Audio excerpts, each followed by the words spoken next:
Et on prend la direction de Wall Street justement, comme chaque après-midi, en duplex depuis New York. Grégory Volokin est avec nous. Bonjour Grégory.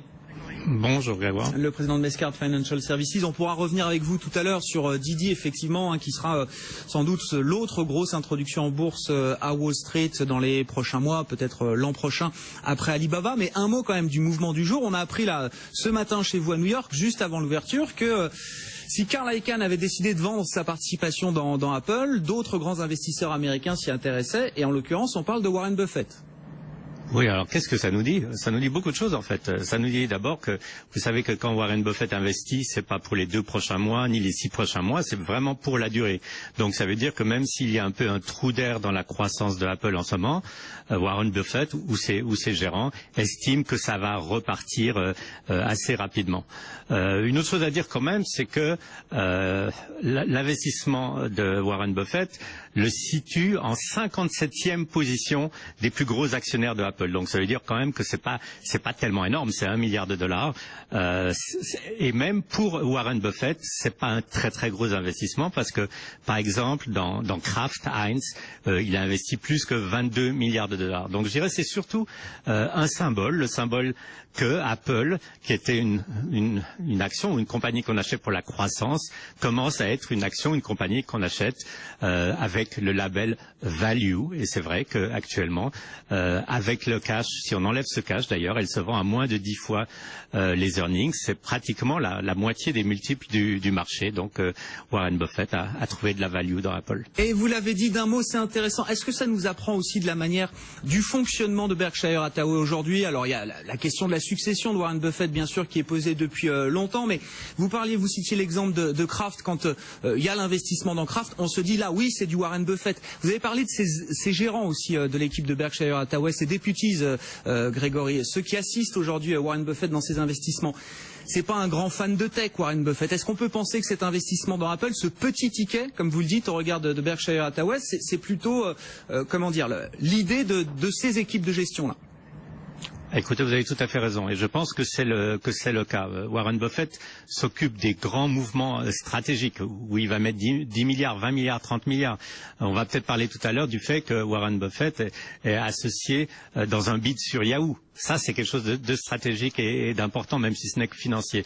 Dans le cas de Apple, je pense que c'est un de ses gérants qui trouve que Apple a une très bonne valorisation à ces niveaux-là. Et c'est pas tout d'un coup Warren Buffett qui s'est converti à la techno. Mais l'autre chose aussi, c'est que est-ce que Apple c'est que de la techno? Non, on peut dire que Apple c'est un bien de consommation relativement courant. Si vous réfléchissez, vous consommez des téléphones, vous consommez de la musique, et peut-être que dans les yeux de Warren Buffett, Apple, c'est un produit de consommation. Merci Grégory, on vous retrouvera donc après l'ouverture tout à l'heure, aux alentours de 15h45. On en vient à la semaine sociale chargée qui débute aujourd'hui. Quart d'heure de cotation à New York. Et on va retrouver Grégory Volokin après 20 minutes précisément de séance à New York. Bonjour Grégory, rebonjour. Bonjour. Président de Mescard Financial Services. Bon, reprenons nos histoires avec Warren Buffett qui fait décidément 2 fois quasiment la une de l'actualité aujourd'hui, avec tout d'abord son entrée au capital de Apple, signe qu'il y a de la valeur dans Apple. C'est ce que vous nous disiez tout à l'heure, c'est un investisseur value, Warren Buffett, c'est-à-dire qu'il investit dans des actifs ou des entreprises dont il estime qu'elles sont décotées par le marché, c'est ça hein? C'est ça. J'ai retrouvé une citation de Warren Buffett en 2012, donc il y a 4 ans. Il avait investi dans IBM.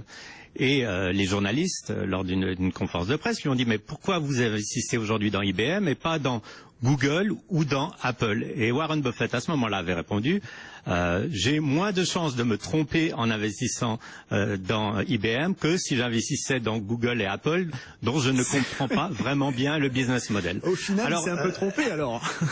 Alors, je dirais pas qu'il s'est trompé, mais je dirais que ça veut dire que maintenant, disons, il a, en tout cas lui ou ses gérants, ont une confiance dans la compagnie, peut-être pas comme la compagnie qu'on connaissait sur ces 5 dernières années avec une croissance effrénée, mais comme une compagnie qui va rapporter beaucoup de cash flow, et ce cash flow on l'achète à des multiples qui sont extrêmement bas. Donc comme on disait tout à l'heure, c'est un investissement value dans un ancien titre de croissance. Alors la grande question maintenant pour Apple, c'est que et elle en a beaucoup souffert, tous les investisseurs qui étaient des investisseurs qui cherchaient la croissance étaient dans le titre.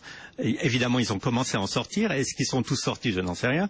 Maintenant, la grande question, c'est est-ce que tous les investisseurs value vont rentrer dans le titre? Si c'est le cas, on aura un beau parcours de nouveau pour Apple. Bon, et puis Warren Buffett, on le retrouve alors pas directement dans Yahoo, hein, c'est pas comme ça. Je présente les choses de manière un peu simplifiée, parce que d'ailleurs, il dit lui-même, Yahoo, c'est pas du tout le genre de boîte dont je serai actionnaire. Je comprends absolument pas ce qu'ils font, donc je serai jamais un partenaire actionnaire de Yahoo. En revanche, il est prêt, semble-t-il, à soutenir financièrement un de ses amis, visiblement, qui, lui, semble très intéressé par les actifs Internet de Yahoo. Oui, il est marrant, Warren Buffett, parce qu'il dit de beaucoup de choses qu'il comprend pas du tout ce que c'est, mais je crois qu'il en comprend quand même plus que ce qu'on croit. Et l'exemple, c'est que lors de l'assemblée des actionnaires de Berkshire Hathaway, il a été interviewé en streaming, en direct, sur Yahoo, et c'était la première fois qu'il y avait un streaming de cette séance. Donc, non, il est quand même un peu au courant de ce que peut faire Yahoo. Ce que je dirais, c'est que oui, en effet, là aussi, c'est un investissement, je dirais, financier.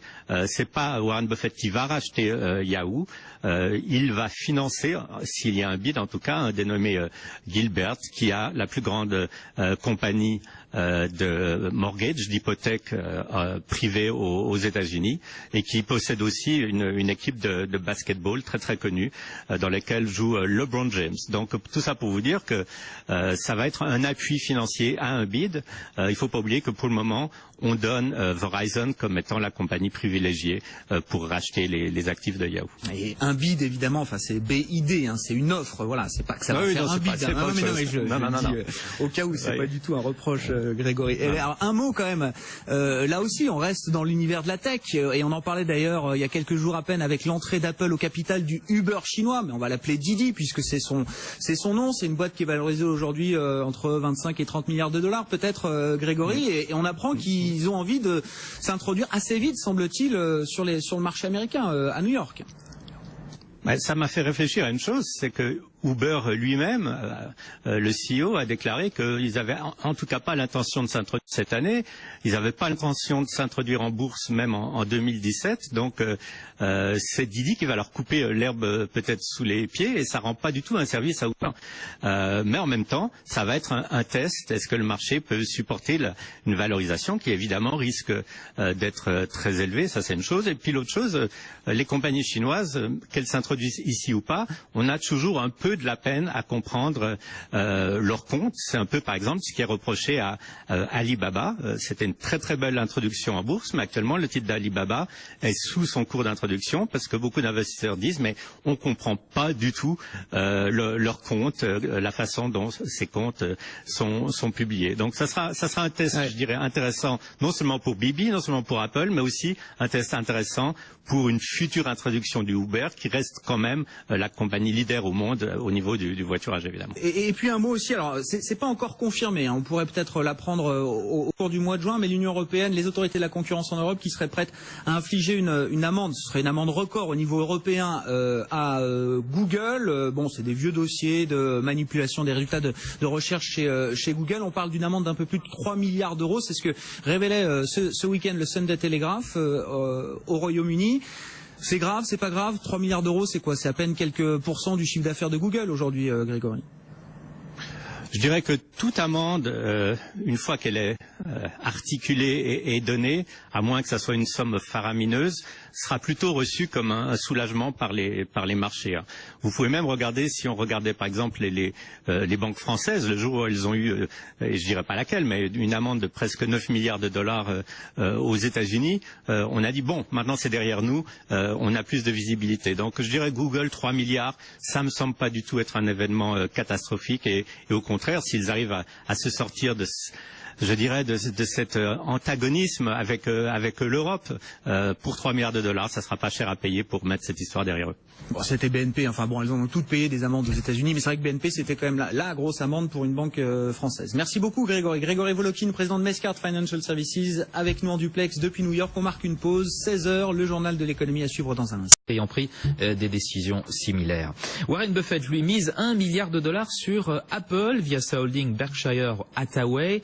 une participation correspondant à près de 10 millions d'actions prises peu de temps après la sortie de Carl Icahn, un autre milliardaire du capital du groupe californien. Apple a été très chahuté ces dernières séances à Wall Street. Il en profite pour rebondir. Je parle de l'action aujourd'hui. Alors comment faut-il interpréter ce mouvement par l'un des investisseurs les plus écoutés au monde? Les éléments de réponse avec Grégory Volokin, le président de Mescart Financial Services. Ça nous dit d'abord que vous savez que quand Warren Buffett investit, c'est pas pour les 2 prochains mois ni les 6 prochains mois, c'est vraiment pour la durée. Donc ça veut dire que même s'il y a un peu un trou d'air dans la croissance de Apple en ce moment, Warren Buffett ou ses gérants estiment que ça va repartir assez rapidement.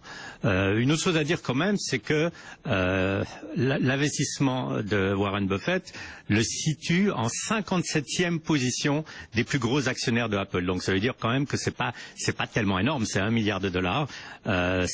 Et même pour Warren Buffett, c'est pas un très très gros investissement parce que par exemple dans Kraft Heinz, il a investi plus que $22 milliards. Donc je dirais c'est surtout un symbole, le symbole que Apple, qui était une action ou une compagnie qu'on achète pour la croissance, commence à être une action, une compagnie qu'on achète avec le label value. Et c'est vrai qu'actuellement, avec le cash, si on enlève ce cash d'ailleurs, elle se vend à moins de 10 fois les earnings. C'est pratiquement la moitié des multiples du marché. Donc Warren Buffett a trouvé de la value dans Apple. Grégory Volokin depuis New York. Didi, le rival chinois d'Uber, vise Next Paris. Le titre Apple retrouve ce soir des couleurs à Wall Street. Il gagne presque 3,5%. Warren Buffett, parie sur la firme. Contrairement à Carl Icahn, qui a vendu récemment toutes ses actions, le milliardaire américain, lui, achète. Il a pris une participation dans Apple pour $1 milliard.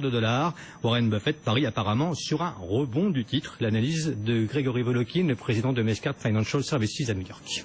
Ça nous dit d'abord que vous savez que quand Warren Buffett investit, c'est pas pour les 2 prochains mois ni les 6 prochains mois, c'est vraiment pour la durée.